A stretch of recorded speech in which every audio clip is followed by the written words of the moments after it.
This video is sponsored by Ram Ram Group of Companies, co-sponsored by Nature House and भैया G silver coated इलायची। साल 2017 में उत्तर प्रदेश में विधानसभा चुनाव की तारीख करीब आ रही थी। केंद्र में मोदी की सरकार थी।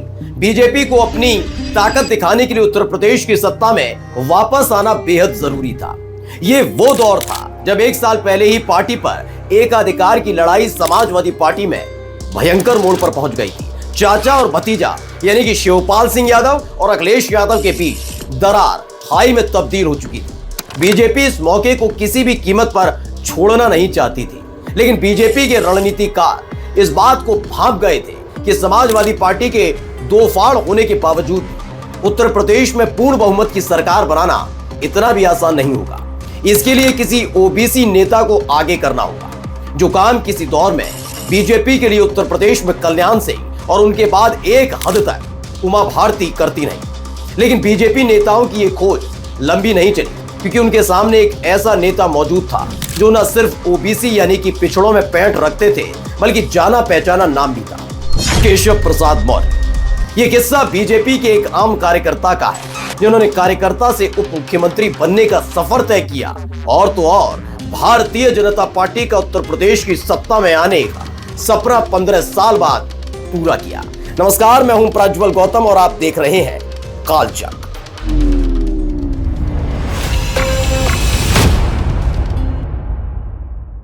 साल 1980 ये वो साल है जब जनसंघ के नेताओं ने भारतीय जनता पार्टी की नींव रखी थी, इस सपने के साथ कि उत्तर भारत के ज्यादातर राज्यों में कमल खिलाएंगे। शुरुआत में दिक्कतों का सामना करना पड़ा, लेकिन वो सपना पूरा हुआ। लेकिन उत्तर भारत का एक सूबा बीजेपी के लिए हमेशा अहम रहा। वजह अयोध्या, जहां राम मंदिर के मुद्दे पर बीजेपी ने हमेशा वोट मांगा, लेकिन भारतीय जनता पार्टी के नेता इस बात से भी वाकिफ थे कि सिर्फ राम मंदिर के नाम पर उत्तर प्रदेश में विजय पताका लहराई नहीं जा सकती, क्योंकि बिहार के साथ साथ उत्तर प्रदेश में जातीय राजनीति हमेशा होती रहती है। ऐसे में कांग्रेस के सियासी कॉकस को तोड़कर यूपी की सत्ता में मुलायम सिंह यादव ने कदम रखा। उस दौर में बीजेपी ने भी हिंदुत्व के साथ साथ उत्तर प्रदेश के जातीय समीकरण को ध्यान में रखते हुए कल्याण सिंह को आगे किया, जो पिछड़ी जाति से आते थे, जिसका जबरदस्त फायदा बीजेपी को हुआ और कल्याण सिंह उत्तर प्रदेश के मुख्यमंत्री बने। जब तक कल्याण सिंह बीजेपी में रहे, तब तक उत्तर प्रदेश की सत्ता में वापसी की उम्मीद हमेशा ही पार्टी को होती रही।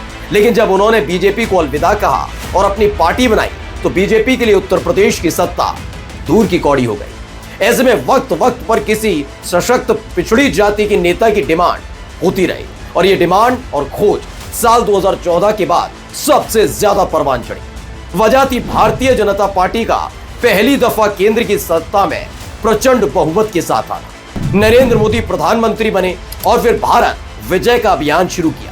लेकिन जैसा कि मैंने पहले भी बताया कि बीजेपी की सबसे बड़ी कमजोरी उत्तर प्रदेश में किसी बड़े ओबीसी नेता की कमी थी। ऐसे में एक नेता जो जमीनी स्तर से उठकर पार्टी के झंडे को पूरे प्रदेश में लहरा रहा था, उस पर मोदी शाह की नजर पड़ी और वो नेता कोई और नहीं बल्कि केशव प्रसाद मौर्य थे।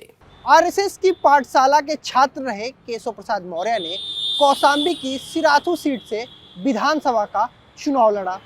ये वो वक्त था जब बहुजन समाज पार्टी के खिलाफ माहौल बन रहा था और समाजवादी पार्टी बढ़त बना रही थी। ठीक उसी वक्त केशव प्रसाद मौर्य ने विधानसभा में एंट्री ली। साल 2012 का विधानसभा चुनाव केशव प्रसाद मौर्य ने सिराथू सीट से जीत लिया। मोदी शाह के युग की शुरुआत बीजेपी में हो चुकी थी। ऐसे में देश में मोदी की लहर थी, लेकिन मोदी शाह साल 2014 के परिणामों से आगे की सोच रहे थे। महज इस जीत को लोकसभा चुनाव तक सीमित नहीं रखना है, बल्कि ऐसे नेताओं को आगे लाना है जो इस जीत को बरकरार रखने के लिए अपने अपने सूबे में सक्रिय भूमिका निभाएं। और उत्तर प्रदेश के जातीय और सियासी समीकरण के लिहाज से केशव प्रसाद मौर्य मोदी शाह की इस रणनीति पर सटीक बैठ रहे थे। ऐसे में साल 2014 के लोकसभा चुनाव में मोदी शाह ने मिलकर केशव प्रसाद मौर्य की अग्नि परीक्षा ली। एक ऐसी लोकसभा सीट से केशव प्रसाद मौर्य को मैदान में उतार दिया जहां काफी मशक्कत के बाद भी बीजेपी कभी कमल खिला नहीं पाई।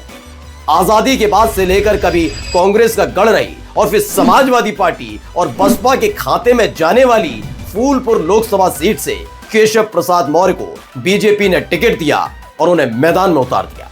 ये अग्नि परीक्षा इसलिए भी खास थी क्योंकि उस वक्त केशव प्रसाद मौर्य विधायक थे।